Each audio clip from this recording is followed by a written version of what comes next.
Hello students, today we are going to discuss exercise 13.3. So question number first is there. A metallic sphere of radius 4.2 centimeter is melted and recast into the shape of a cylinder of radius 6 centimeter. Find the height of the cylinder. So bete, first of all we need to understand what is given to us. हमें given क्या है and what we need to find out. Okay. So according to the given statement आपके पास कोई भी एक metallic sphere given है whose radius is 4.2 centimetre. उस पर्टिकुलर स्फीयर को मेल्ट किया हुआ है and after melted it will be recast into the shape of a cylinder of radius 6 centimetre. उस स्फीयर को मेल्ट करने के बाद उसको एक पर्टिकुलर शेप में कन्वर्ट कर दिया, उसको एक पर्टिकुलर शेप में ट्रांसफॉर्म किया हुआ है and the name of that shape is cylinder. Okay, so finally we need to find the height of the cylinder. हमें सिलेंडर की हाइट को फाइंड आउट करना है। ओके बेटे, so this is given in the statement. Now I am going to discuss its solution.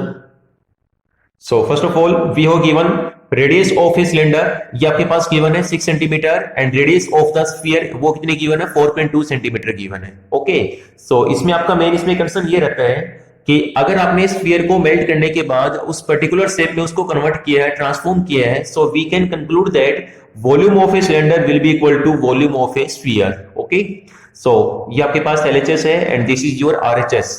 So volume of a cylinder you know very well pi r square h. So putting the value of radius, okay, तो pi को पाई fix रखेंगे क्योंकि आपका दोनों side क्या पाई है, तो last में आपका वो कैंसिल आउट हो जाएगा। पाई आर स्क्वायर, आर की वैल्यू 6 है तो 6 का स्क्वायर मल्टीप्लाइड बाई एच। ठीक है, एच हमारे पास क्या अननोन क्वांटिटी है जिसको हमें फाइंड आउट करना है। That is equal to 4/3 volume of a sphere 4/3 pi r cube. ठीक है, and radius of the sphere कितनी गिवन है 4.2 सेंटीमीटर गिवन है। So 4/3 pi 4.2 it's whole cube. So pi से pi it will be cancel out, तो ये बनेगा 6 का square 36 multiplied by h is equal to 4/3। ये आपका 4.2 है, डेसिमल आपका क्या है सिंगल प्लेस के बाद है तो इसको यहां से रिमूव करेंगे बाय डिवाइडिंग इट बाय 10। तो it can be written as 42/100 again multiplied by 42/100 and again multiplied by 10 आएगा, सॉरी बेटे 10। Okay, so this implies that h is equal to ये आपका बनेगा 4 इंटू 42 या फिर आपका 4.2 कर सकते हैं इंटू 4.2 अपॉन ये क्रॉस मल्टीप्लाई करेंगे 36 इंटू आपका 3 हो जाएगा यहां से। ठीक है, तो ये पूरा कैलकुलेट करने के बाद इसको पूरा सोल्व करने के बाद we will obtain the value of h will be equal to 2.74 centimetre and this is the height of the cylinder. So question number first is completed.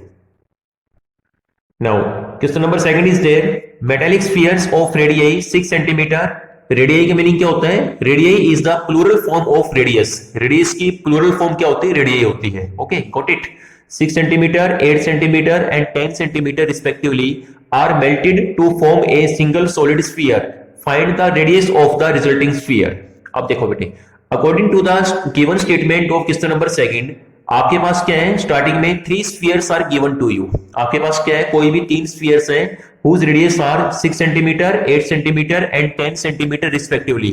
तीनों ही स्फीयर को मेल्ट करने के बाद they are recasted into a single shape that is solid sphere. ठीक है, उनको melt किया, मेल्ट करने के बाद उनको एक पर्टिकुलर शेप में कन्वर्ट कर दिया, उसको ट्रांसफॉर्म कर दिया और उस शेप का नेम क्या है? स्फीयर है। Okay, find the radius of the resulting sphere, यानी कि लास्ट में यानी कि फाइनल स्टेज पे आपका जो नया स्फीयर बनेगा उसकी हमें रेडियस को फाइंड आउट करना है। Okay, this is the requirement of question number second. So now we will discuss its solution. आपके पास गिवन है R1। R1 का मीनिंग क्या है? Radius of the first sphere that is equal to 6 centimetre. उसके बाद R2। R2 का meaning क्या है?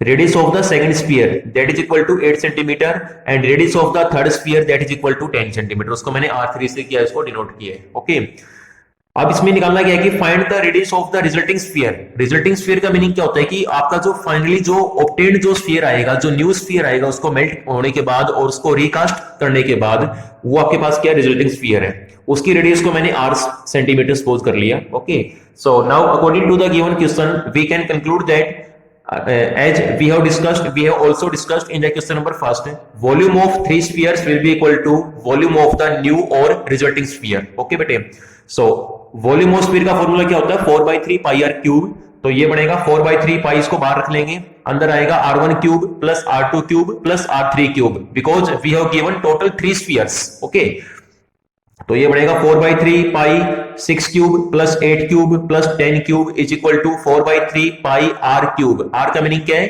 Small r is the radius of the resulting sphere. अब 4/3 पाई से 4/3 pi it will be cancel out. 6 का क्यूब बनेगा 216, 8 का क्यूब 512 और 10 का क्यूब 1000। तीनों को प्लस करेंगे you will get 1728, that is equal to r cube. ठीक है बेटे, और अब इसके बाद आपका नेक्स्ट स्टेप क्या रहेगा? Taking cube root on both sides. अब यहाँ पे क्या कर देंगे? क्यूब रूट को अप्लाई कर देंगे, उसको यहाँ पे क्या कर देंगे? अटैच कर देंगे। So we will find r is equal to 12 centimetre, क्योंकि 1728 का क्यूब रूट क्या होता है? 12 होता है। ठीक है, जैसे 12 का cube 1728 and cube root of 1728 that will be equal to 12। So radius of the resulting sphere that will be equal to 12 centimetre. So this is the required answer. Question number second is completed. Now question number third is there, a 20 metre deep well. Deep का meaning क्या होता है बेटे? आपको depth given है। ठीक है, और इन क्वेश्चंस में, इन सच काइंड ऑफ क्वेश्चंस हम डेप्थ को हाइट लेके चलते हैं, या आपके पास लेंथ गिवन हो वो भी क्या होती है? हाइट होती है। A 20 meter deep well with diameter 7 meter is dug and the earth from digging is evenly spread out to form a platform 22 meter by 14 meter. These are the dimension of the platform. ठीक है, 22 metre का meaning क्या है? ये उसकी length है। और 14 metre का मीनिंग क्या है? This is the breadth of the platform which you obtained, which you finally get. Find the height of the platform. हमें प्लेटफॉर्म की हाइट को फाइंड आउट करना है। सो ये क्वेश्चन नंबर थर्ड आप इसमें खुद ट्राई करेंगे बेटे। मैं इसको वर्बली डिस्कस कर देता हूं कि how to solve this question. इसको करना कैसे है? What we have to given and what are the working steps, what are the working procedure. Okay, देखिए आपके पास ये इसमें h बढ़ेगी 20 मीटर और डायमीटर 7 मीटर है, तो यहां से r क्या हो जाएगा? 7/2 हो जाएगा। सो first of all find the volume of the earth taken out after digging from the well. तो ये आपके पास जो वेल है वो क्या होता है? आपका सिलेंड्रिकल शेप में होता है। ठीक है, तो यहाँ पे वॉल्यूम ऑफ ए सिलेंडर का फॉर्मूला अप्लाई करेंगे, पाई आर स्क्वायर एच। ओके, तो पाई आर स्क्वायर एच हो जाएगा। आर यहाँ से 7/2 है और एच कितना यहाँ पे 20 मीटर है। ओके, आफ्टर दैट आपके पास जो प्लेटफॉर्म इसमें जो बनेगा, you will find a platform, okay, that will be in the shape of a keyboard. So find the volume of the platform, और we can say volume of the keyboard also by using the formula LBH।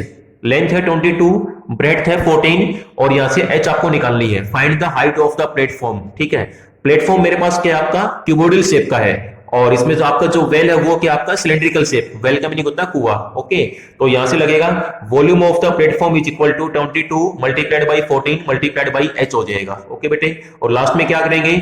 Volume of the earth taken out will be equal to volume of the platform. ठीक है, दोनों को equate कर देंगे, LHS will be equal to RHS and after solving, after completing the solution, वहां से क्या निकलेगा आपके पास? h आपका वहां से निकल जाएगा and that is the required height of the platform. Okay, तो ये मैंने आपको डिस्कस कर दिया है। क्वेश्चन नंबर थर्ड आप खुद इसमें डिस्कस ट्राई करेंगे। Okay, so today with the help of this video solve question number 1 to 3 of exercise 13.3 in your fair notebook and revise all the formulas. Thank you everyone.